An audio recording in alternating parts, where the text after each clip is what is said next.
Bueno, continuando con la parte que faltó el día de ayer, pues es la sección de taquiarritmias. Y pues, primero que nada, pues tenemos que empezar estudiando el sistema de conducción del corazón. Que este sistema de conducción se va a empezar a- se va a empezar a generar en el sistema sinusal, en el nodo sinusal, perdón. Y esto, el impulso eléctrico va a viajar hacia los nodos internodulares, hacia el nodo AB, y pues igual eh, hacia la aurícula, Izquierda. sí, perdón, es que, disculpe, sí, hacia la aurícula izquierda y al nodo auriculoventricular a través de los nodos, para que siga su camino. El nodo auriculoventricular pues va a tener una función de pues que retrasa el impulso eléctrico, puesto que no, o sea, para que pues evite que pase el impulso directamente hacia los ventrículos, y porque esto pues no nos favorecería si se contrajera todo al mismo tiempo. Va a pasar por el haz de His y pues de ahí se va a dividir hacia la rama izquierda y derecha, y pues ahí hacia las fibras de Purkinje para pues poder despolarizar los ventrículos. Pues tenemos que la frecuencia cardíaca de los niños, tenemos que saber, tenemos que pues, aprendernos o más o menos a revisar un estimado, pues para que podamos estudiar a los pacientes con las taquiarritmias. Este, de, Normalmente, pues tenemos que las taquiarritmias, pues pueden ser como que o elevar la frecuencia cardíaca o sea, a niveles muy altos, y pues podemos tomar como valor de referencia, pues la media, que pues serían estas que encerradas entre los paréntesis. Sin embargo, podemos saber que si ante un paciente que llegue con 150 de frecuencia cardíaca en los niños, por decirlo así, arriba de un año, pues podemos tener la sospecha de que esté pues taquicárdico. Y pues en los niños menores, pues arriba de 180 podría ser un valor de referencia como para podernos indicar una pauta de que pues está teniendo una afección. Entre las principales taquiarritmias que podemos encontrar en los niños en la infancia, pues se menciona que es la sinusal, la supraventricular y la ventricular. Pues la taquicardia sinusal, pues con frecuencia va a ser fisiológica, y pues esta se puede desencadenar por diversos factores ambientales o como podría ser o fisiológicos, perdón, como el estrés, el ejercicio o el consumo de drogas, pues esto va a alterar la frecuencia cardíaca. Y pues en el electrocardiograma pues podemos ver que eh, hay ondas P que pues van a preceder al intervalo QRS, y pues la distancia entre las Rs va a ser como de la misma. Es como que un ritmo normal, el que normalmente tendríamos, pero pues que es muy rápido. En la taquicardia supraventricular, pues tenemos que este va a ser común en los lactantes, y pues esto se va a caracterizar por un QRS que es estrecho, y pues puede haber la ausencia de la onda P. Y pues en esta taquicardia supraventricular puede haberse una mayor acentuación de los síntomas como malestar general, sudoración, un paciente ansioso e inquieto. En los lactantes pues podemos ver que los niños como pueden tener una fase débil o pueden estar decaídos.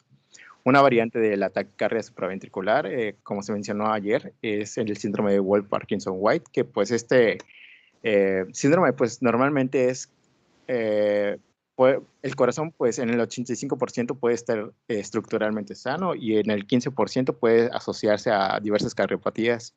El diagnóstico de esta taquicardia, pues es necesario que se realice cuando el paciente pues vaya a estar en reposo, y pues cuando no tenga o se haya aliviado de la taquicardia.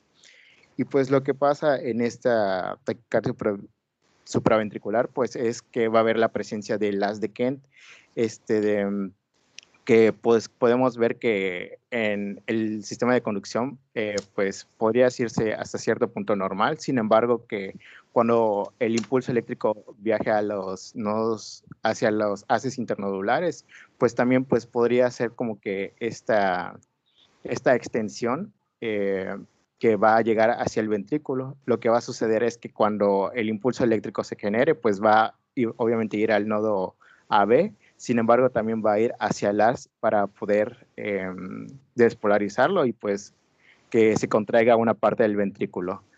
O sea, es decir que pues se va a despolarizar las aurículas, una parte del ventrículo y luego va a llegar al nodo AB, se va a retrasar el nodo y pues ya después se va a contraer todos los dos ventrículos.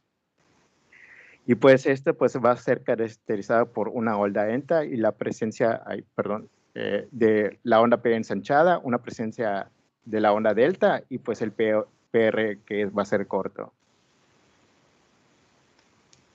En el síndrome de Wolff-Parkinson-White igual se puede, ¿cómo se dice? Pueden ser transitorias estas taquicardias y pues igual puede ser desencadenadas, por ejemplo, por alguna emoción o por algo que cause, por una emoción. De hecho, se mencionaba igual que pueden ser tras una comida copiosa y pues es necesario que el paciente pues puede ser necesario la presencia de varios episodios como para que se pueda hacer el diagnóstico.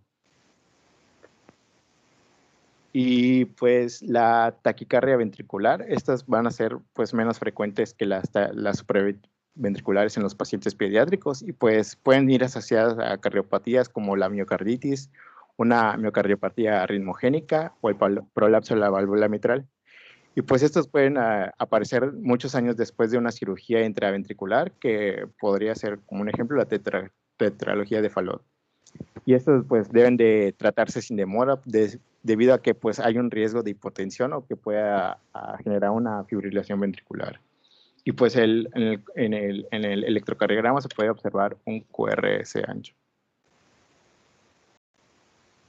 Y a continuación pues les voy a prestar el abordaje. No sé si quiere agregar algo, doctora. No, estás bien, puedes continuar. Bueno, pues ante un paciente que llega hacia la consulta, pues primero debemos de evaluar que si el paciente tiene síntomas. Entre los síntomas pues podemos encontrar, por ejemplo, la diaforesis, algunas palpitaciones, si está pálido, si tiene fatiga. Y pues si va a ser que, o sea, si sí presenta síntomas, pues igual nos podemos preguntar si tiene datos de gravedad. Entre los datos de gravedad, pues ya podría entrar el deterioro del estado de alerta o pérdida de la conciencia, cialosis, o un dolor precordial o bajo gasto cardíaco. Ahora, si presenta datos de gravedad, pues lo primero que tenemos que hacer es pues mantener una vía aérea permeable, administrar oxígeno si es necesario y pues establecer una vía de acceso intravenosa pues para posible colocación de medicamentos.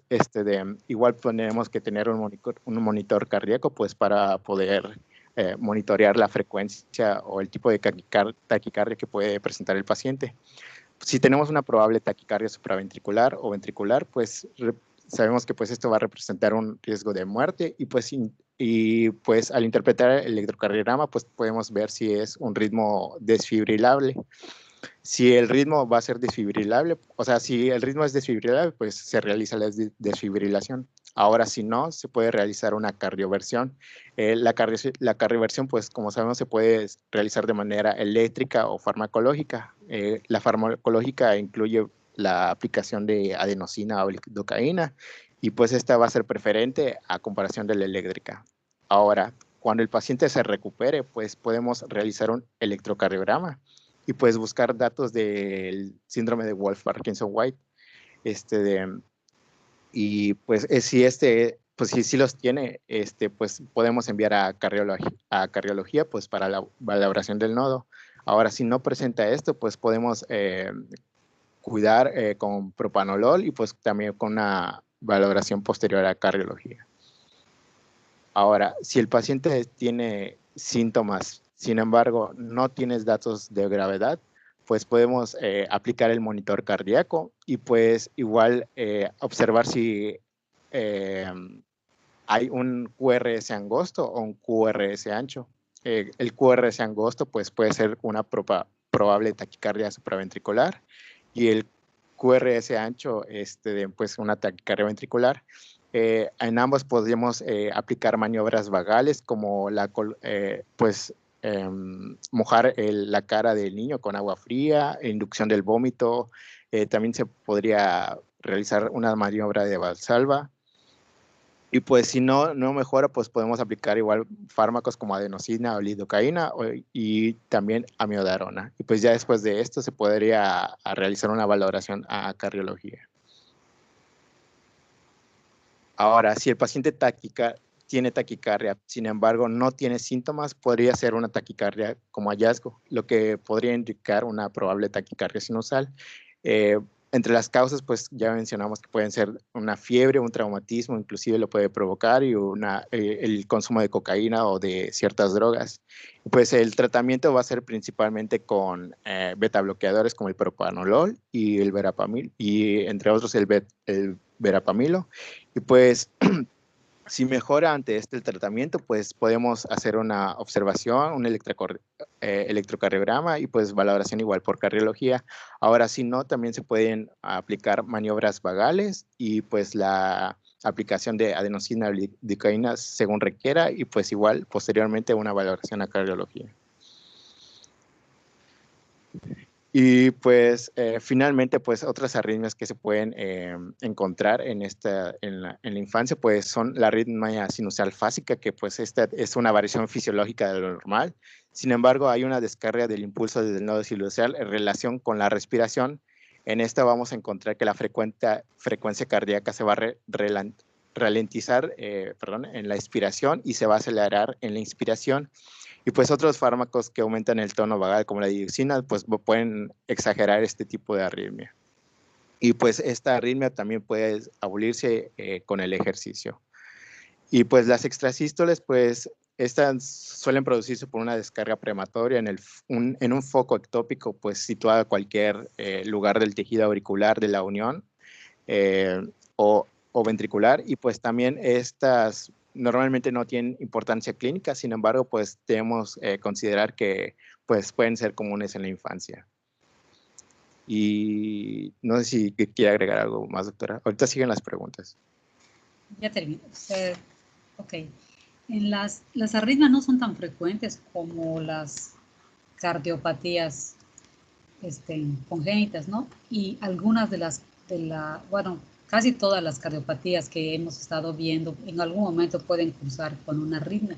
La arritmia en pediatría sin ninguna otra causa, que no haya, que sean por problemas eléctricos, son más raros. Las arritmias son mucho más frecuentes en los adultos. El Wolff-Parkinson-White pues sí se puede detectar desde pediatría.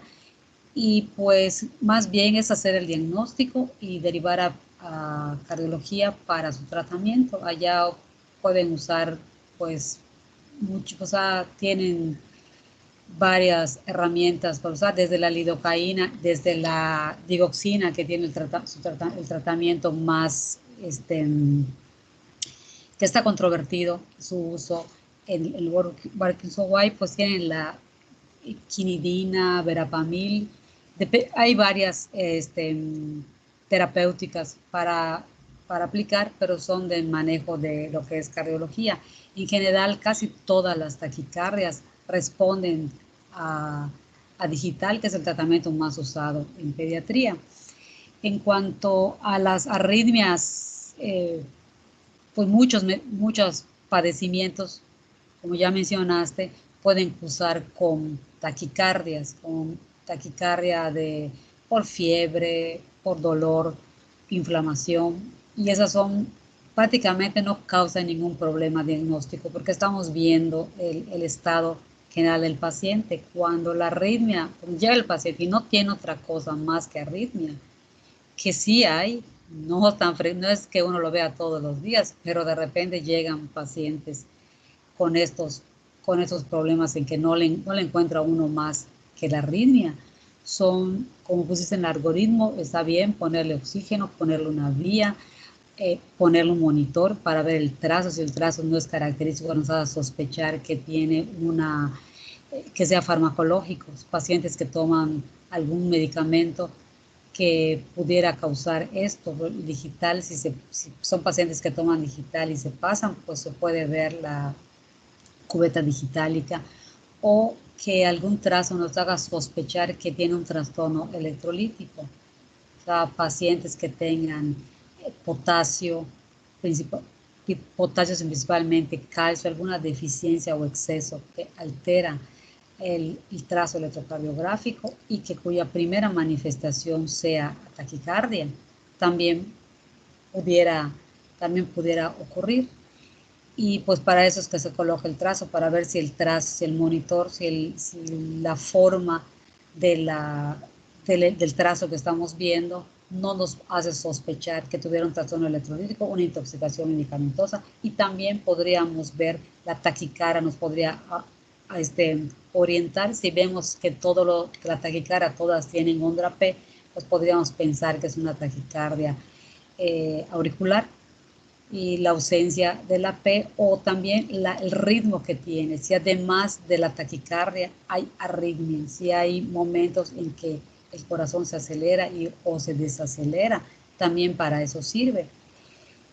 Y pues dependiendo de la gravedad, pues nos vamos a las maniobras vagales o no, y también de la edad del bebé. Algunas maniobras vagales pues no las puede hacer un lactante, ¿no? Por ejemplo, la valsalva no lo puede hacer. El reflejo nauseoso lo podemos provocar a cualquier edad. Y a cualquier edad. Y la adenosina es un excelente antiarrítmico, no siempre la tenemos disponible. Lo que siempre tenemos disponible pues es la lidocaína, es así, afortunadamente siempre podemos contar con ella. Y la cardioversión pues siempre está, es el carro rojo, siempre tiene el carro rojo, tenerlo cerca, y el equipo para desfibrilar, pues en todos los servicios de urgencias se encuentran presentes.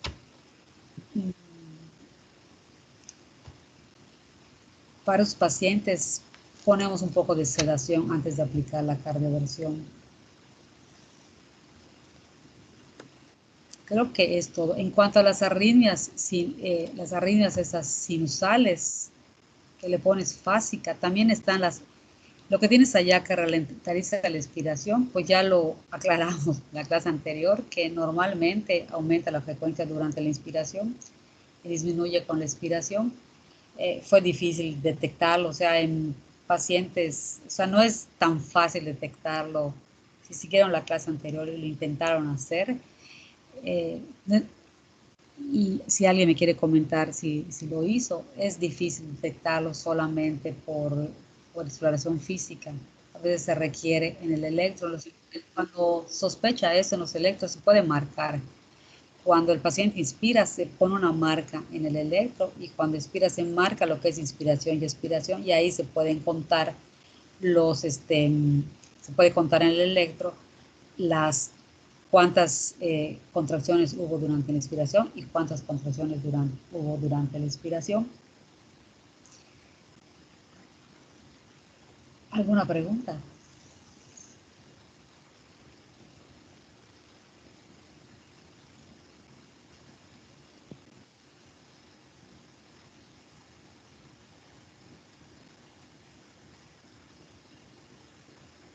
Parece que no. Pues Continúa con las preguntas, doctora.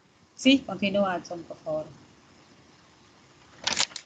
Bueno, pues ya saben la dinámica. El que quiera responder, pues puede responder. Pues la pregunta número 1, pues es ¿cuál es la cardiopatía congénita no cianógena que pues presenta edema pulmonar con soplo diastólico? Es la estenosis mitral, ¿no? Sí, así es, la estenosis mitral. Bueno, la 2 es, en relación a la coartación aórtica postductal, ¿cuáles son las características de los pulsos que esta presenta? Serían pulsos débiles posterior a la coartación y pulsos saltones y fuertes previos a la coartación. Sí, así es.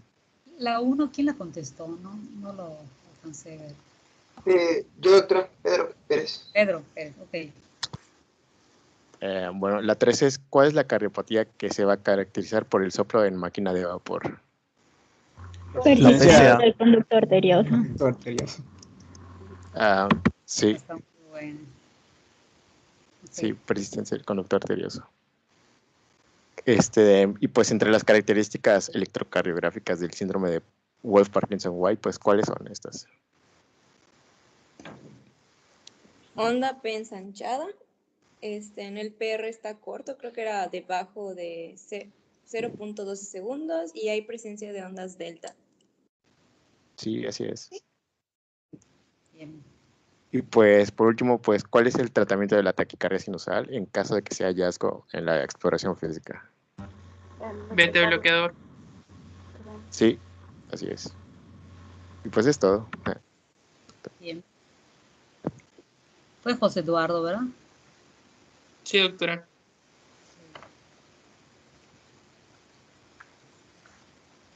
Ok.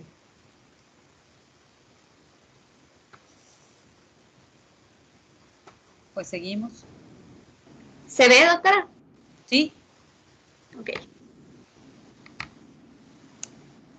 Bueno, buenos días. Vamos a ver Yes. ahora el tema de abordaje de adenomegalia, sospecha de leucemia aguda y tumores cerebrales.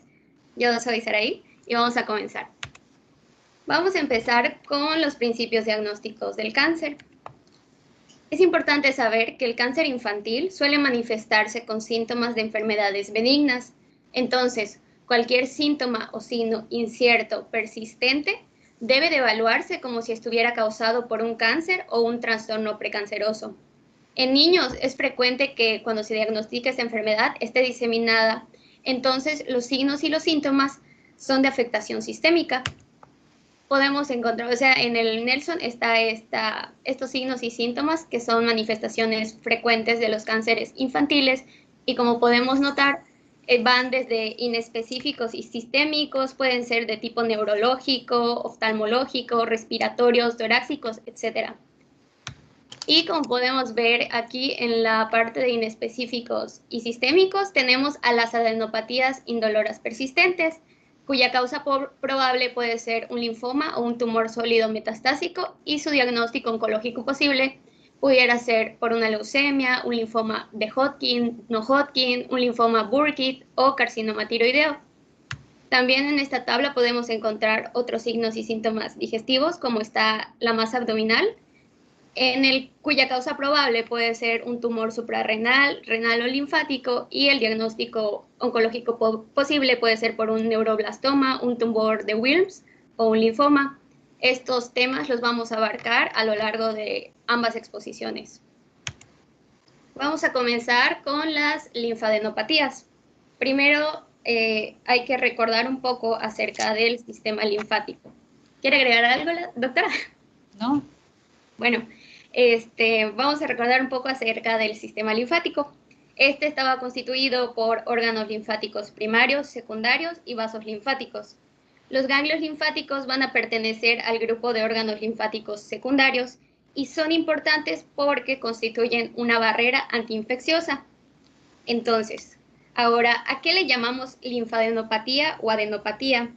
Bueno, le vamos a llamar linfadenopatía a aquellos ganglios anormales en número, consistencia o tamaño. Y se podría tomar como un tamaño promedio que estos ganglios sean mayores a 1 centímetro.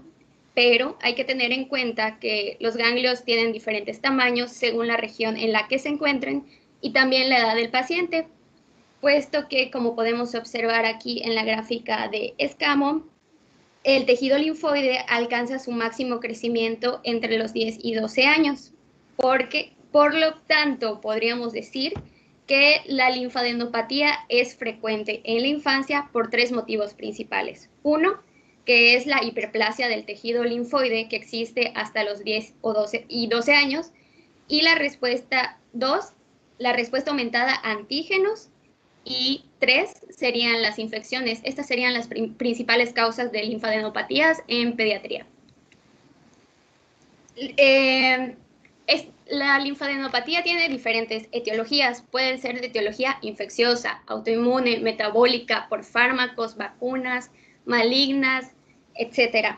Entonces, lo primero que debemos de hacer cuando vemos una linfadenopatía es establecer si se necesita una evaluación más detallada de esta o se trata de un proceso que no requiere de más investigaciones. Por ejemplo, si pensamos en una mononucleosis, pues esta adenopatía no estaría sola, ¿no? Estaría acompañada de faringitis y fiebre. Pero si no encontramos ningún signo o síntoma sugerente de alguna enfermedad, pues procedemos a realizar una anamnesis en la cual tenemos que preguntar diferentes cosas, como por ejemplo la duración, cuánto tiempo ha estado presente este ganglio, si han habido síntomas de infecciones, lesiones cutáneas, síntomas constitucionales, si el paciente presentó fiebre, pérdida de peso, si tuvo contacto reciente con personas enfermas, etc. Entonces, es importante preguntar si la mamá ya lo había notado, si siempre lo ha tenido el niño o si siempre ha tenido este tamaño, porque el tamaño también es importante. Con respecto a la exploración física de este ganglio, tenemos que buscar síntomas o signos de la enfermedad sistémica, lesiones, si hay lesiones cutáneas, si existe palidez, algún tipo de hematoma. Y con respecto a la exploración en específico de este ganglio, hay que tener en cuenta la localización de este. Entonces, sabiendo la localización, podríamos definir si esta linfadenopatía es de tipo regional o de tipo generalizado. Las adenopatías que están localizadas sugieren causas regionales y aquí se tiene que tomar en cuenta lo siguiente. Estos son los grupos de ganglios y tienen una región de drenaje. Entonces, dependiendo de la región de drenaje, podríamos decir que existen diversas posibles causas que puedan causar que estos ganglios estén inflamados, ¿no? Que exista esta adenopatía. De todos estos grupos, el más importante podría decirse que son las adenopatías supraclaviculares o que se encuentran en la región cervical inferior, porque en su mayoría estas se asocian con un alto riesgo de cáncer en la infancia. La localización cervical es la forma más frecuente de los cánceres en la infancia. Otras cosas que hay que tomar en cuenta, pues como ya habíamos mencionado, es el tamaño mayor a 3 centímetros suele asociarse más con malignidad. Y este es un algoritmo de las linfadenopatías, en el que si ya descartamos que no es ninguna de las etiologías mencionadas anteriormente, pues vamos a evaluar ya como tal lo que es la linfadenopatía, que como dije puede ser localizada o puede ser generalizada. La localizada es aquella que se encuentra en una zona o zonas contiguas. Entonces, nos vamos a preguntar, ¿está ubicado en una zona de drenaje de un foco infeccioso localizado, como vimos en la tabla anterior? Si es así, debemos de aplicar, o sea, debemos de dar un tratamiento con un antibiótico en función de la región afectada. Si mejora, pues ya. Pero si no, hay que tomar en cuenta el tamaño. Si este ganglio sigue del mismo tamaño, hay que dar un segundo esquema antibiótico por 10 a 14 días y evaluar si mejoró o no. Si no mejoró, procedemos a realizar un estudio. Pero si esto no crece, o sea, si el ganglio no creció, entonces tenemos que proceder a realizar otros estudios, como son la VH, la prueba de la tuberculina, tenemos que realizar una radiografía de tórax, un ultrasonido y... Perdón, es que si el ganglio creció, no es que no creció, si el ganglio creció. Sí, el ganglio creció. Entonces hay que realizar otros estudios y checar si estos tienen signos de malignidad. También es importante saber que, por ejemplo, el dolor se da por el crecimiento rápido del ganglio y cuando hay dolor generalmente es por causa inflamatoria o infecciosa. Y si está ausente, pues puede ser por un tipo de causa tumoral o bien tuberculosa. Entonces, si este ganglio no está ubicado en las zonas que vimos anteriormente, tenemos que evaluar ahora la consistencia y la fijación de este ganglio. Tenemos que preguntarnos entonces, ¿este ganglio es doloroso, blando, móvil, con calor y rubor? Es decir, que tiene características de ser benigno. Si es así, pues podríamos pensar en una adenitis supurativa o en un absceso ganglionar y vamos a dar antibiótico. pero si en cambio tiene características como que malignas, que serían una consistencia dura, que estén adheridos a planos profundos, no sean móviles y sean fríos, entonces procedemos a realizar un ultrasonido y aquí nos deben de dar los siguientes datos, que sea sugestivo de tuberculosis, que se llegue ya de una vez al diagnóstico, pero si a través del ultrasonido aún así no llegamos a un diagnóstico certero, pues se procede a realizar la biopsia de este ganglio. Y esto es con la parte de localizados. ¿Quiere agregar algo más, doctora? Sí, en la parte donde tienes increción y donde tienes que, se le va a pedir sus estudios, biometría hemática y todo eso. Si los estudios sugieren malignidad, es indicada la biopsia. Si no sugiere malignidad, posible, o sea, va a sacar un diagnóstico también, ¿no? O sea, y es posible que en las que no son malignidad también podrías tener en esa rama un absceso embrionar. Pero también en la otra donde lo tienes también está bien, pero para agregar nada más los datos no sugestivos de malignidad nos harían estudiar qué es lo que está pasando ahí también, si es un quiste, si no, y posiblemente también acabe en biopsia. No en biopsia, en cirugía. Igual hay algunos ganglios, ¿no? Que no tienen nada y de por sí quedan como hipertrofeados, ¿no? Quedan muy grandes y no tienen nada. Ajá, en pediatría y en muchas de las linfadenopatías no se estila tanto la biopsia como la extirpación. O sea, si datos sugestivos de malignidad, no van a biopsiar el ganglio, van a quitar uno completo, porque evitan la diseminación. Bueno, hay biopsias muy finas, ¿no? De aguja fina o algo, pero sería biopsia o extirpación para mandar a patología. Ya, gracias, doctora. Okay. Ahora vamos a pasar a la segunda parte, donde hablamos de linfadenopatías generalizadas. Entonces aquí, pues como ya había mencionado, va a ser en 2 o más regiones no contiguas. Tenemos que evaluar si tiene datos de infección viral y si sí, pues ya procedemos a hacer lo necesario. Y si no, procedemos a realizar una biometría hemática. Y acá vamos a evaluar si hay datos sugestivos de leucemia, que más adelante les voy a presentar. Y si existen, pues obviamente procedemos a realizar un aspirado de médula ósea.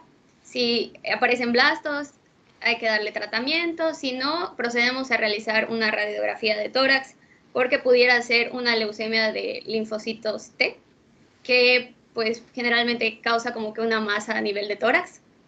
Y pues ahí podríamos encontrar, en esta radiografía de tórax, podríamos encontrar un ensanchamiento mediastinal. Si sí, pues se realiza la biopsia, y si no, pues se realiza una serología y se evalúa si es positiva o negativa, y si es negativa, realizamos una biopsia. Sin embargo, aquí creo que usted había mencionado que también se podría agregar el ultrasonido, ¿no? También en esta parte generalizada. ¿En cuál estás ahorita? En esta parte generalizada. Usted mencionó en la clase del grupo anterior que sería bueno como que poner el ultrasonido también.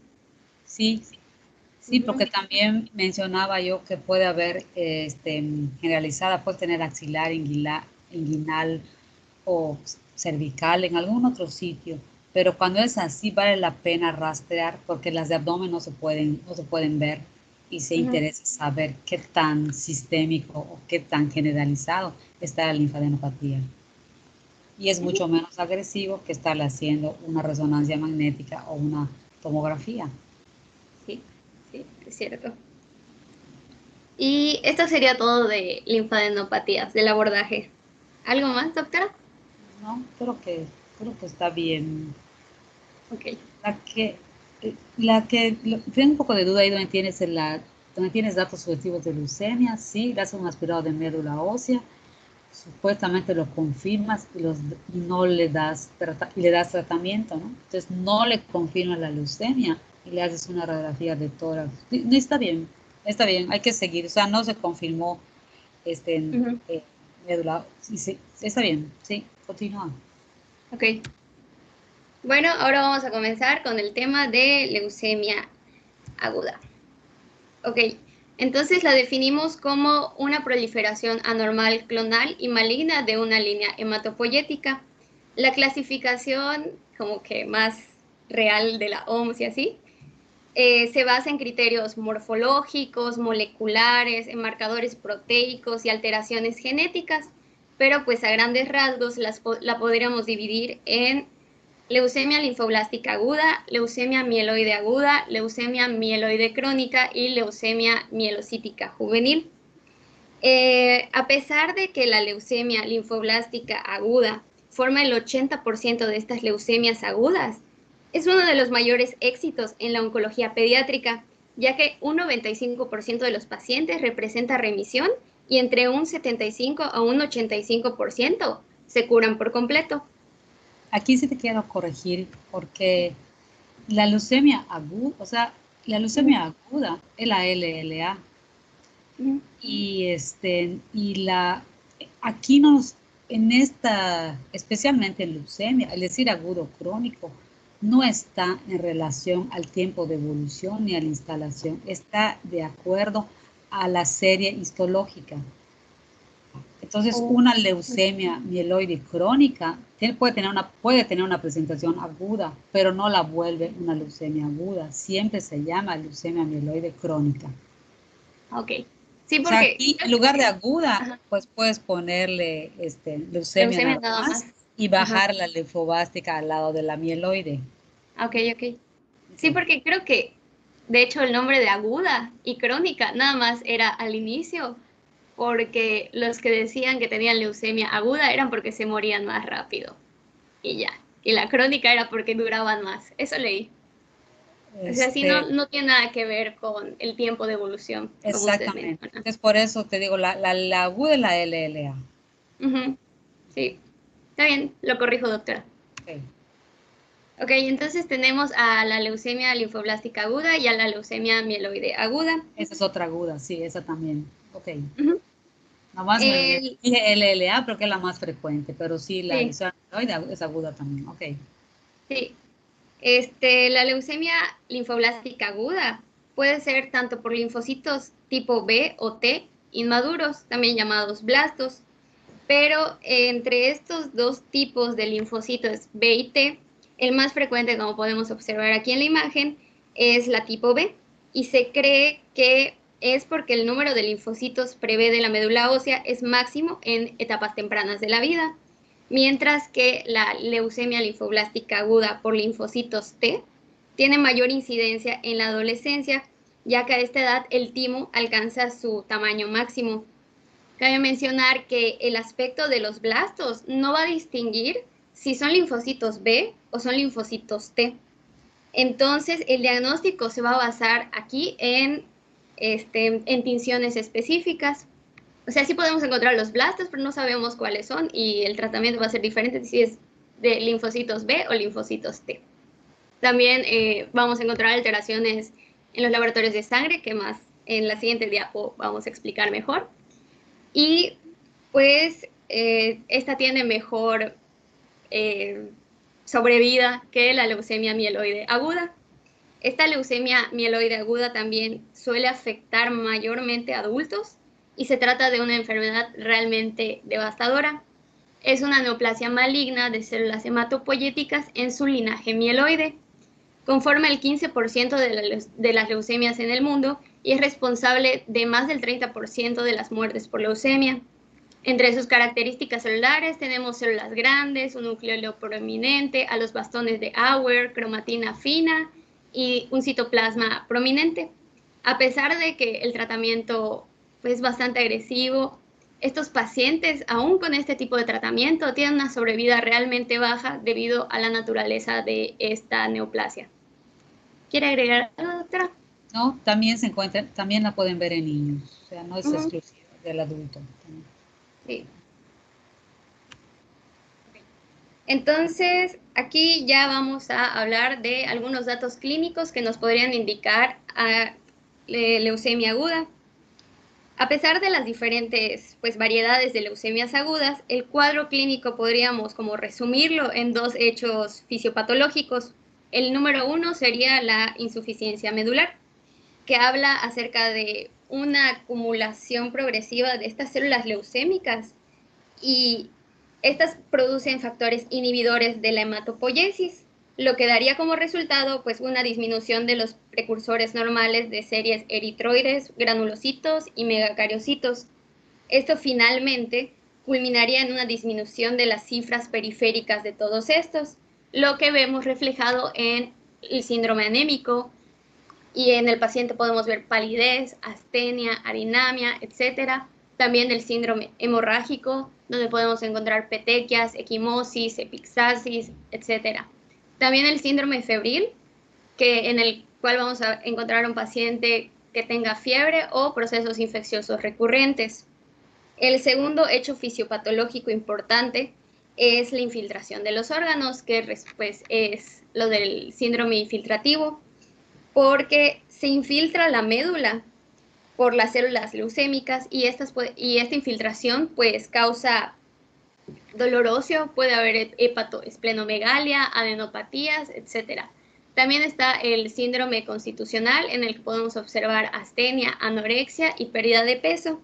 Y el síndrome metabólico, este va a ser causado por la lisis de las células leucémicas, que puede ser masiva, pero tras el tratamiento, o sea, después de dar el tratamiento, se ve este síndrome. Entonces, aquí hay un aumento de producción de ácido úrico y diversas alteraciones electrolíticas. Y en las leucemias agudas de tipo monocítico, se eleva la lisosima sérica. Y cuando esta lisosima sérica se excreta por el riñón, causa daño renal. Y por eso podríamos ver la elevación de la creatinina. Estos son los síndromes que podrían conformar los datos clínicos de una leucemia aguda. Entonces tenemos que evaluar si existe alguna otra causa que explique estos síndromes. Si sí, pues ya hacemos el diferencial y damos el tratamiento específico. Si no existe otra causa que lo explique, vamos a sospechar de leucemia aguda. Y procedemos a realizar los estudios de laboratorio. En la BH podemos encontrar una anemia normocítica, normocrómica a regenerativa. El número de leucos puede ser variable, puede ser alto, normal o bajo. Y este va a depender de la expresión leucémica de la sangre periférica. Con respecto a la neutropenia, esta sí suele ser constante y suele ser intensa. Hay diferentes grados de ella y suele aparecer después del tratamiento. La trombocitopenia, esta sí suele ser grave y sobre todo en las leucemias mieloides. Y si usted había mencionado algo de que si no se encuentran los blastos en la sangre, podríamos sospechar como que la leucemia a través de la serie blanca, ¿no? Gracias a la linfocitosis. A la diferenciación. Ajá. O sea, los blastos normalmente no lo van a encontrar. Van a encontrar blastos cuando la leucemia ya está muy avanzada. Uh-huh. Es cuando se liberan la sangre periférica. En médula ósea siempre van a estar si tiene leucemia, pero no, pero no siempre la vemos. Cuando la vemos en sangre periférica, pues ya no necesitamos más, ya tenemos el diagnóstico a mano, ¿no? Uh-huh. Entonces, como que a los leucocitos, se volteaban, ¿no? ¿Cómo? Se volteaban como que los números, ¿no? Algo así mencionó. Sí, los leucocitos, independientemente del número que sea, claro que si tenemos 30,000, 40,000 leucos o 50,000 leucos, la sospecha de leucemia es alta, porque es bastante, muy elevado, ¿no? Yo creo que desde que tengamos 20, 25 por allá, ya empezamos a sospechar que tengo una leucemia, aunque no veamos los blastos. Pero puede ser que tengamos la cuenta de leucocitos normales. Entonces, si tenemos 10,000 leucos, que todavía es normal, 12,000 más o menos, entonces nos podemos ver en el diferencial. Si el diferencial más del 50% son linfos o monos, porque a veces no leen bien, depende de que sea automático, pero también hacen el frotis, depende del laboratorio, ¿no? Si ven muchos linfos o muchos monos, que los monos están en porcentaje muy bajo, 2%, 3% de monos, y si de repente ven que tiene 40% de monos, 20% de monos, ustedes sospechar que está habiendo algo que está haciendo o sea, la proporción de blancos está alterada, lo mismo que de linfos. Si ve mucho más monos y linfos, más del 50% en una serie blanca, aunque esté normal y se acompaña de alguno de los síntomas, de los síndromes, de los datos clínicos, pues sospechan una leucemia, una leucemia, y es indicativo para pasarlo a onco de inmediato. Ya, gracias, doctora. Ok, entonces si encontramos que la VH es sugestiva, pues procedemos a realizar el aspirado de médula ósea para confirmar el diagnóstico y el tratamiento. O sea, Perdón. o sea, el aspirado de médula ósea no lo hacemos nosotros, ¿no? La tenemos que derivar, bueno. y no es un laboratorio que tú digas, tómale sangre, ¿no? O sea, la hace un cirujano pediatra, la hace un oncólogo pediatra o un hematólogo pediatra, cualquiera de los tres, y lo tiene que valorar, tiene que estar de acuerdo que así. Entonces, lo que a nosotros nos toca es derivarlo inmediatamente con la sospecha de leucemia, y ellos van a hacerle la médula ósea y van a confirmar el diagnóstico y dar el tratamiento. Oh, ok, gracias. Si no es sugestiva, pues hay que realizar una serología, y si la serología sale positiva, hay que dar, ya tenemos el diagnóstico y dar el tratamiento, y si no, pues como dice la doctora, hay que enviarlo a otro nivel para que le realicen su aspirado de médula ósea. ¿Por qué si la VH no es sugestiva, pones serología? ¿Serología de qué? De, por ejemplo, dengue, una mononucleosis, por eso. Ok, o sea, no sugestiva, se busca otra causa que pudiera explicar los síndromes que estás viendo. Sí. Si no hay nada más que lo puede explicar, aunque no te salga sugestiva, lo mandas a onco. Sí, está bien. Sería lo mismo, lo mandarías también a oncología. Sí. Porque lo sugestivo podría ser el cambio, que la inversión del diferencial, que tuvieras o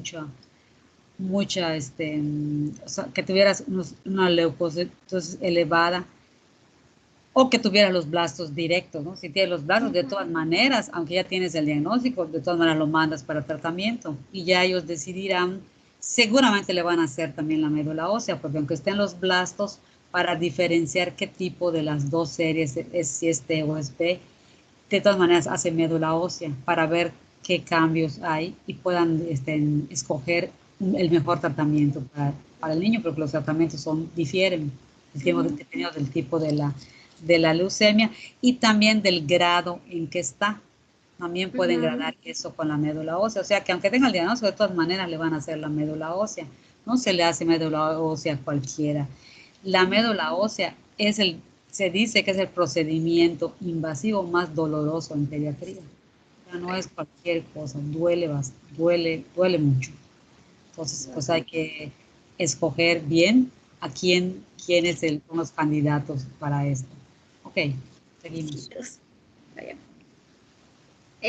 Aquí también tenemos algunas urgencias derivadas de la leucemia aguda. Puede venir el paciente con anemia muy grave, y esta es importante porque si se instaura rápidamente puede ocasionar insuficiencia cardíaca, y si pues llega a pasar esto, hay que dar diuréticos, transfusión, restricción de líquidos, hay que tener en cuenta esto. También hay que tener en cuenta la sepsis, porque pues el paciente, como ya notaron, está inmunocomprometido, entonces hay que aplicar un esquema empírico antibiótico de amplio espectro. También ya vimos los síndromes, puede presentar el paciente sangrado, entonces hay que realizar una transfusión, pero mi pregunta aquí, doctora, es ¿cuándo realizo una transfusión? ¿Cuándo tiene menos de cuánto de hemoglobina? ¿Estás en trombocitopenia o estás en anemia? Aquí en sangrado, en trombocitopenia. En trombocitopenia, si solo fuera trombocitopenia y no tienes otra cosa, pues hay también hay transfusiones de plaquetas nada más, si se requiere, no requieres poner sangre. En cuanto a anemia, pues es general 7, 8, pero dependiendo de la instalación. O sea, un niño que se instala muy agudamente, desde 8, 8,5, podría tener signos de descompensación, mientras que los que se instalan más bajo por ejemplo, podría llegar con 5 o 6, caminando si se instaló bajo. De todas maneras, es indicación de transfusión. Y las que son más elevadas, o sea, desde 7, la indicación es total, que se requiere una transfusión. Y también podría requerir un 8 y medio o un 9, si la progresión ha sido muy aguda. Si te llega 1,9, pero hace 2 semanas, por ejemplo, tenía 10 y está bajando y no se encuentra la manera de poder subirlo, o sea que estimamos que va a seguir bajando y ya está taquicárdico, ya tiene, está pálido y es también no solamente la taquicardia, también la polimnea, y vemos que ya tiene un síndrome anémico y no se encuentra la causa. Tratar de corregirlo con hierro, con ácido fólico, con vitamina B12, no va a alcanzar el tiempo porque como siendo muy agudo va a ser para abajo, entonces se le puede cubrir ya con una transfusión. La transfusión por lo común eleva 2 gramos de hemoglobina, o sea que si tiene 8,5 o 9 lo vamos a llegar a 11 o 8,5 a 10,5 o a 11, a 10,5 o 11, que de todas maneras seguiría anémico, pero le cubriríamos el cambio hemodinámico que le provoca una anemia. También quería comentar del inmunocomprometido. Si tiene una leucopenia, pues está inmunocomprometido, pero también podría tener 20,000 leucos, de todas maneras estar inmunocomprometido, porque cuando vemos inmunocompromiso, nos fijamos mucho también en la serie, en los segmentados. Entonces, a veces cuando es una leucemia y hay muchos linfos y hay muchos monos, linfos o monos o los dos, la serie, los segmentados disminuyen, y si esos disminuyen a tal manera que compromete la respuesta inmunitaria, pues también, o sea que cuando vamos inmunocomprometidos no solo nos fijemos de la cifra de total, sino del diferencial igual. Ok, gracias, doctora.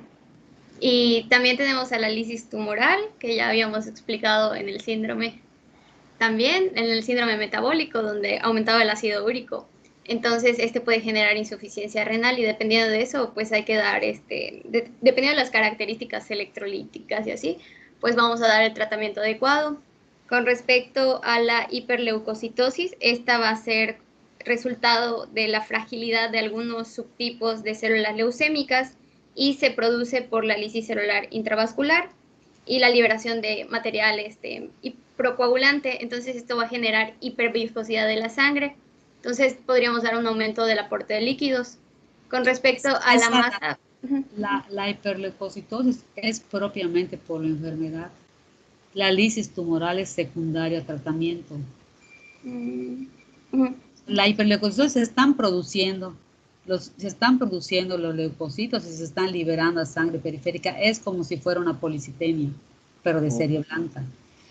Y entonces el efecto que tiene sobre la hiperviscosidad pues es similar a, quizás un poco mayor, porque los glóbulos blancos el diámetro de los glóbulos blancos son mucho más grandes que de los glóbulos rojos. Los glóbulos rojos miden 7 micras y los glóbulos blancos pues pueden medir 20, 30, depende del tamaño que tengan. Entonces tienden a comprometer más la circulación, incluso que la policitemia. Y la lisis tumoral no se da espontáneamente, porque si se va a morir espontáneamente, pues a lo mejor espontáneamente podemos quitar la leucemia y eso no ocurre. La lisis tumoral es el tratamiento de a la quimio. Sí, después de la quimio. Pobrecitos. Y con respecto a la masa mediastinal, pues esta puede comprimir la vena cava superior o la vía aérea y hay que mantener al paciente sentado y no dormirlo o sedarlo. Y eso es todo de leucemias. ¿Algo más, doctora? No, en la masa mediastinal no es tan, no es tan grande, pero sí podemos ver masa en lo que es leucemia, ¿no? Pero la masa mediastinal también son frecuentes en pediatría, generalmente son linfomas. y es muy triste, o sea, duele mucho, compromete la vía aérea importantemente, el dolor es importante también, y no las vemos tan grandes que hagan tanto compromiso en la leucemia, sobre todo en la LLA, en la LMA es más, puede ser más frecuente. Sí. Y si vemos masa mediastinal, si la entrada es obtener una masa mediastinal, está obligado a hacer el diagnóstico diferencial. No es, masa mediastinal no es sinónimo de leucemia. Hay que descartar el linfoma o también existe una masa benigna, que también existen a ese nivel, sobre todo en la edad pediátrica. Okay. Y si esta masa mediastinal no se puede quitar, ¿qué hacen? La masa mediastinal, la de los linfomas, afortunadamente responden muy bien a tratamiento y disminuyen. Por lo general no las operan, a menos que sea una masa benigna que se pueda resecar completamente, pero los linfomas no se operan, bueno, no se operan en el primer estadio. Primero se reducen de tamaño con tratamiento, responden muy bien a tratamiento. Las de leucemia también. Las de leucemia yo creo que sí se alcanzan a quitar completamente con tratamiento. Y los linfomas los reducen y luego valora oncología junto con cirugía oncológica si es pertinente retirar esa masa. Sí las quitan. Algunos casos sí son quirúrgicos y después continúa con tratamiento, porque los linfomas, a pesar de que tienen una muy buena respuesta para la quimioterapia, también tiene una gran tasa de recaída, de recidiva. O sea, si quedó ahí un poquito, pasó algo en la cirugía, pueden crecer otra vez. Entonces están pues bastante tiempo bajo manejo de onco hasta su curación. O sea, siempre están en constante vigilancia. Okay. De entrada no se operan. Ok. Gracias, doctora. Y pues eso sería todo de leucemia. Pasamos a tumores cerebrales. Entonces, estos tumores cerebrales representan el segundo tipo de cáncer más frecuente de la infancia y la adolescencia. Tienen una morbilidad más alta. Entre los más comunes están el meduloblastoma, el astrocitoma, el glioma del tronco encefálico, el ependinoma y el teratoide. Sus manifestaciones clínicas van a depender mucho de su localización y del tipo de tumor, así como de la edad del paciente. Sin embargo, los que vamos a ver ahorita pues son tumores de la fosa posterior y estos como que sus signos cardinales podrían hacer más referencia a una hipertensión intracraneal o a una disfunción cerebral focal. Su diagnóstico va a ser mediante resonancia magnética. Se debe de hacer una evaluación de una disfunción neuroendocrina y también una exploración oftalmológica. Este es el meduloblastoma, representa el 90% de los tumores embrionarios del sistema nervioso central y su sitio más común va a ser el cerebelo. Predomina más en el sexo masculino.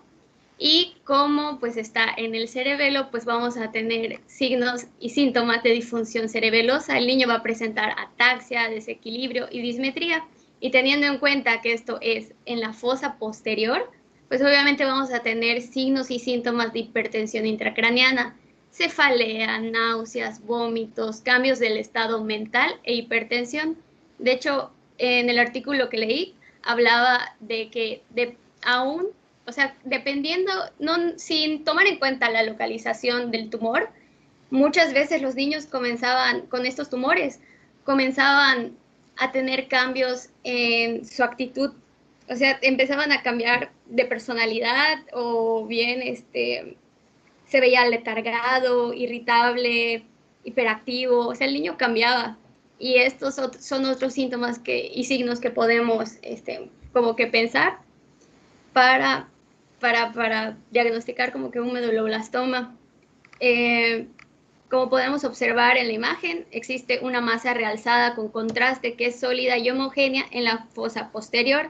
Esta va a obstruir el cuarto ventrículo y por lo tanto va a producir hidrocefalia. ¿Algo más, doctora? Es bastante frecuente en nuestro medio. Cuando vean a un niño que tenga ataxia y no se puede explicar por algún medicamento o porque está saliendo de alguna infección viral, que no tenga relacionado con encefalitis, que vean que no tiene datos de encefalitis ni de meningitis, es obligado el solicitar una tomografía y descartar un tumor encefálico.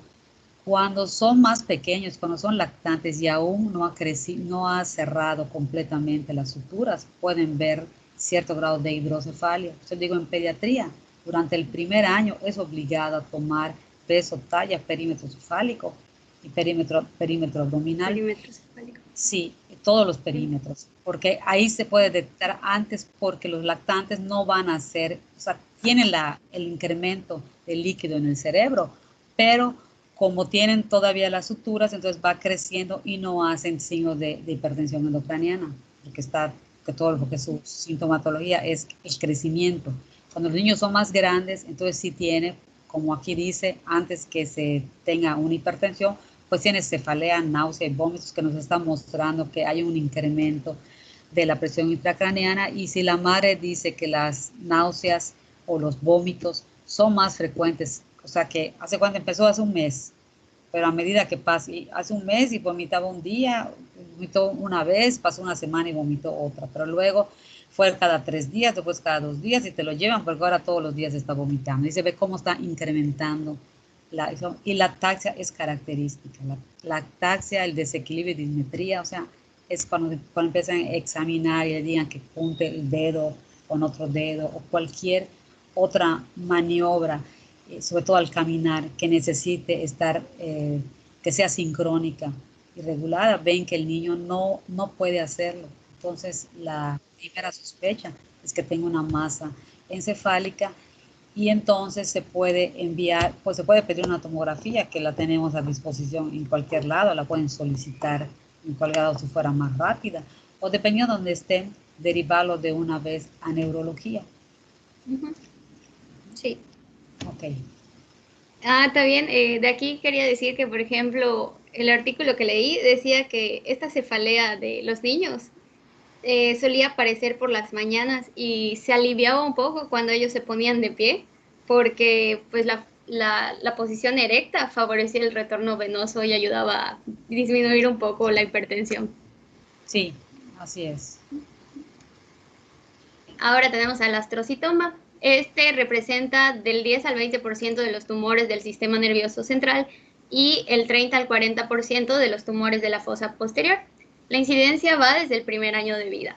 Entre las manifestaciones clínicas del astrocitoma también podemos encontrar cefalea, vómitos, visión borrosa, diplopía y dolor en el cuello, que son los síntomas principales. Sin embargo, el pronóstico de vida de este astrocitoma es realmente excelente, porque incluso hay personas que son asintomáticas y pues de repente nada más lo encuentran porque solicitaron un estudio de imagen por un trauma que tuvo el niño u por otros motivos. Entonces, en sí, el astrocitoma, a pesar de ser frecuente, tiene un pronóstico de vida excelente. Y ya, esto sería todo. Pero porque también el pronóstico también porque quirúrgicamente son más fáciles de resecar, porque no infiltran tanto y lo pueden la resección completa, que ahí va a estar el éxito, que lo puedan resecar completamente. El meduloblastoma no siempre lo pueden resecar completamente, a veces ponen el reporte, ¿no? Se sacó el 90, el 80%, pero lo que quedó allá es susceptible de volver a crecer y ya hay niños que les operan 2 o 3 veces por recaída, por recidiva del tumor. Bien. Bien. Y pues sería todo, doctora. Siguen las preguntas. Ok. ¿Las pongo? Sí, por favor. Ok. Entonces, estas son las preguntas. No veo las manitas, así que contesten quien quiera. La adenomegalia es frecuente en la infancia por 3 motivos principales, que son...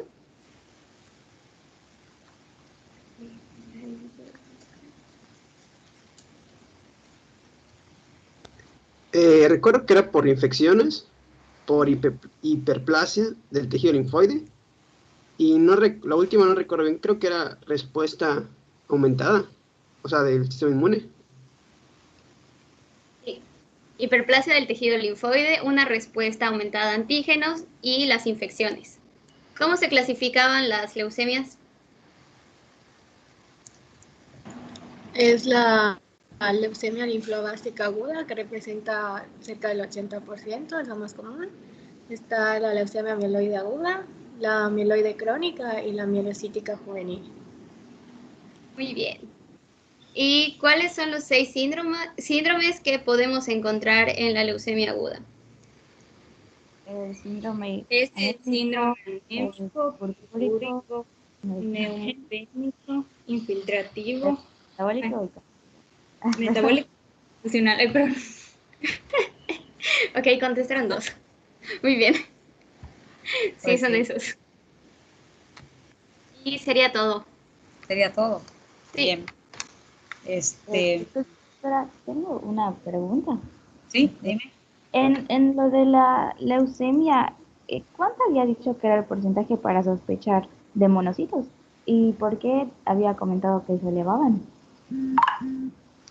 Porque en algunos laboratorios ponen la sangre que haga el diferencial automático. Y como los monocitos y los linfocitos morfológicamente se parecen, podrían reportarlo como monocitos y que en realidad sean linfocitos. Entonces, algunos laboratorios, sabiendo esto, te hacen un frotis y en el frotis pueden distinguir los linfocitos de monocitos. Esa fue tu pregunta. Está bien, doctora, gracias. ¿Y cuánto había dicho que era el porcentaje para sospechar que se elevaba? Si tienes más de tus leucos, de tus blancos, tienes más del 50%. Eso es mío, no he leído. Más del 50% de linfocitos y monocitos. Puedes sospechar que tenga una leucemia. La mononucleosis infecciosa también te puede dar elevados monocitos, pero el cuadro clínico es distinto. Realmente tienes una fiebre y en la mononucleosis infecciosa se ve el niño más afectado agudamente. En cambio, el que viene con leucemia es un niño que todos los síntomas que se pusieron, el anémico, el hemorrágico, hablan de una cronicidad, o sea, como que la instalación fue siendo mucho más lenta a que tuviera un proceso infeccioso. Se pone como diagnóstico diferencial porque comparten algunos síndromes con otras enfermedades. Pero, por ejemplo, en el caso de leucemia, si tuviera 3 de los síndromes que se mencionaron, ya es una alta sospecha de leucemia. Cuando hay un solo síndrome y la instalación puede ser aguda, o sea, ahí vemos el tiempo en que se instaló para hacer el diagnóstico diferencial con otras enfermedades. O sea, si no hay nada mejor que pueda explicar estos síndromes, o tengo cuando menos 3 de esos síndromes juntos, ya prácticamente ya tengo clínicamente ya puedo hacer el diagnóstico de leucemia y eso se va a confirmar con la médula ósea o con la sangre periférica si ya puedo encontrar blastos allá. Gracias, doctora. Doctora, disculpe, una preguntota. Me toca exponer junto con mi compañero Alfonso el último tema que es soluciones pediátricas, si no estoy mal. Pacientes pediátricos. ¿Qué quiere exactamente que abordemos en ese tema? Moguel Barrera. Moguel. Ya presentaste una vez. ¿Quién más presenta ese día? Alfonso. Alfonso, ¿qué? Novelo. Alfonso Novelo. ¿Ya presentaste también Novelo? No, a mí me tocó el último tema. Entonces no. Y no me tocó exponer doble, entonces solo es una expuesta. Solo Novelo, sí.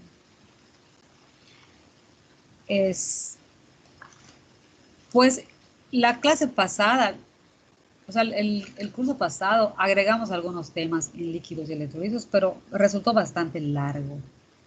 A mí lo que me gustaría que hicieran un pequeño repaso de los compartimentos líquidos, cómo están, recordar un poco de los electrolitos, cómo deben de ser, porque a la hora que veamos cómo reponer los electrolitos, el sodio y potasio, que tenga muy claro cómo es el sodio y el potasio en sangre, cómo es el sodio y potasio en la célula, por qué lo vamos a reponer.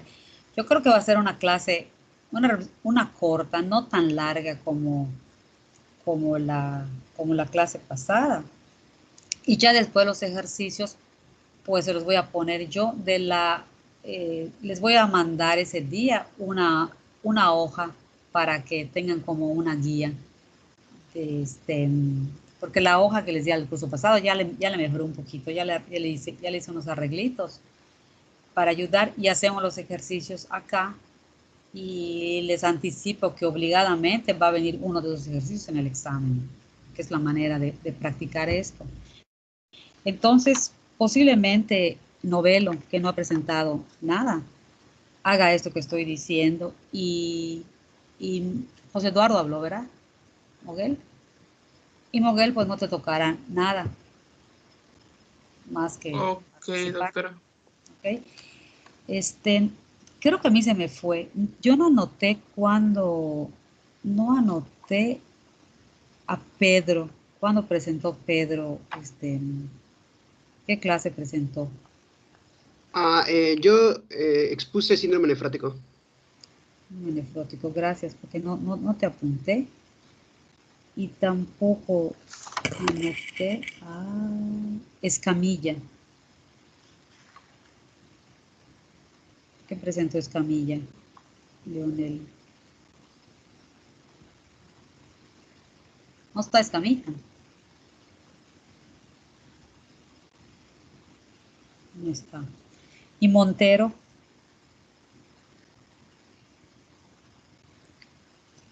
¿Estás aquí, Montero?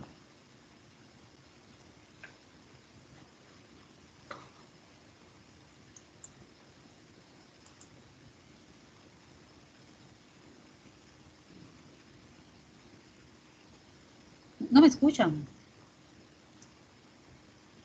Sí se escucha, Sí se doctora. escucha, doctora. ¿Y Montero no está?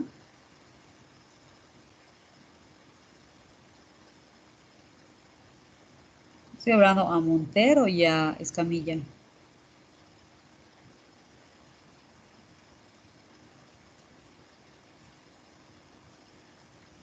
Bueno.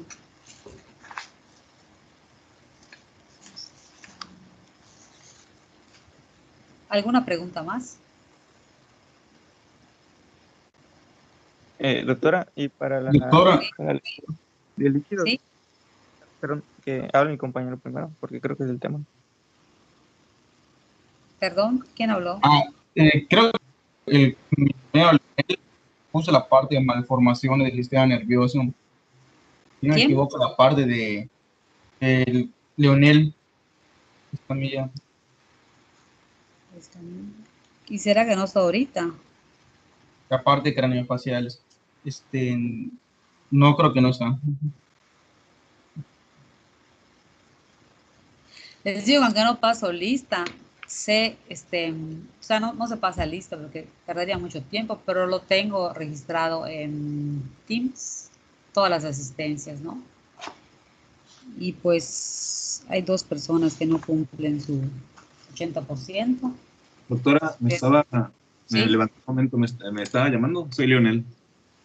Leonel, sí estaba preguntando qué clase presentaste, Leonel. De las exposiciones, Ajá. de las craneofaciales y... Sí. Sí. Ok, sí, ya lo dijo un amigo que tienes. Montero es el que no aparece. Sí, perdón, es que me levanté un momento.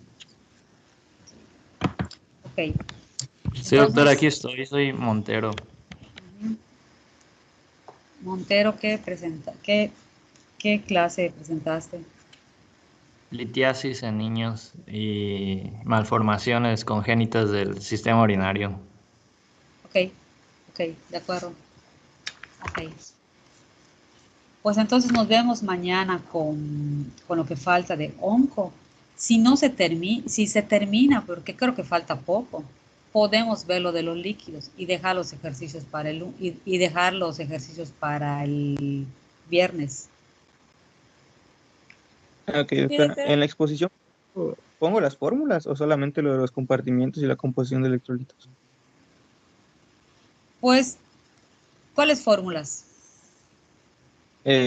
Por ejemplo, bueno, es que hace 2 días, me parece, estaba viendo la clase del doctor Pablo, que estaba más cortita, y de ahí copié una fórmula. Que es para hacer el cálculo de líquidos totales y lo de cuánta glucosa, cuánto potasio, cuánto sodio. Ajá. Superficie corporal, ¿no? Sí, también. Y la de... Se me fue el nombre. Pero la que es por kilogramo, que le vas aumentando 100 mililitros, 50 mililitros y luego 20. ¿Cómo? No sé de qué a las 50 mililitros, 20 mililitros. ¿De qué será? Es para líquidos totales. ¿Era de Holiday Cigar? Exactamente. Ajá. Esa. Holiday Cigar, sí. En realidad les voy a mostrar 3. La de Holiday, la que se hace con proporciones, o sea, al medio, al tercio, al cuarto, quinto, y las de exactas, las exactas que creo que son las que tiene el doctor Pablo en su presentación.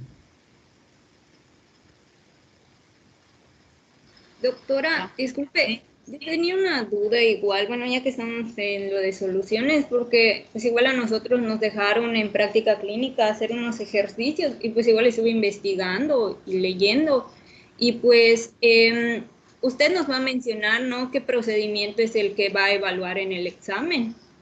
Sí, de hecho, de los ejercicios que les voy a dar y que vamos a poner,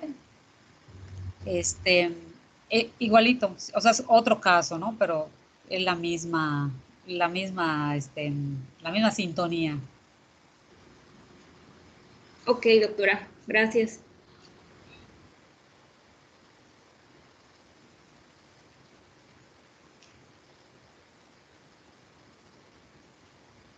Pues estoy viendo que así como estamos yendo, posiblemente terminemos el viernes.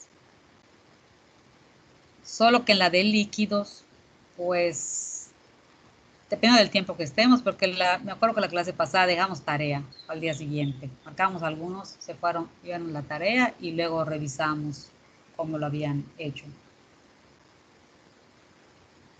Entonces, si nos da tiempo a hacer la tarea durante la clase, pues sería el viernes, y si no, pues el lunes. Dejaré la tarea y la revisamos el lunes para completar, para que ustedes sientan seguridad de decir, bueno, sí, lo hice bien, porque como parecidos va a salir en el examen, esto, pues que tengan la seguridad de que lo hicieron bien. Entonces, venimos a la clase, puedo yo preguntar, bueno, generalmente la clase pasada me acuerdo, bueno, no he vuelto a leer, no he vuelto a oír la clase, pero me parece que yo no sé a quién iba a decir cómo realizó el ejercicio. Pero también si alguien tiene alguna duda o quiere estar seguro, porque definitivamente no todos van a hacer el mismo procedimiento, van a hacer diferentes procedimientos. Algunos sí hacen los 3 procedimientos, hacen los 3 para estar seguro y ver la diferencia o algo, pero es libre. Aunque lo resuelvan con cualquier método, yo me doy por bien servido. O sea, no tiene que ser igualita las respuestas de cada uno, se puede variar. Y si nos da tiempo de hacerlo durante la clase, pues lo hacemos, y si no, pues dejo la tarea, lo revisan con calma y el lunes vamos checando sus respuestas. ¿Parece? Sí, doctora, muchas gracias. Ok. Gracias, doctora. Okay. Entonces, pues nos vemos mañana para terminar con onco e iniciar con líquidos. Gracias, doctora. Gracias, doctora. Doctora. Disculpe, Hasta luego, dijo doctora, quienes no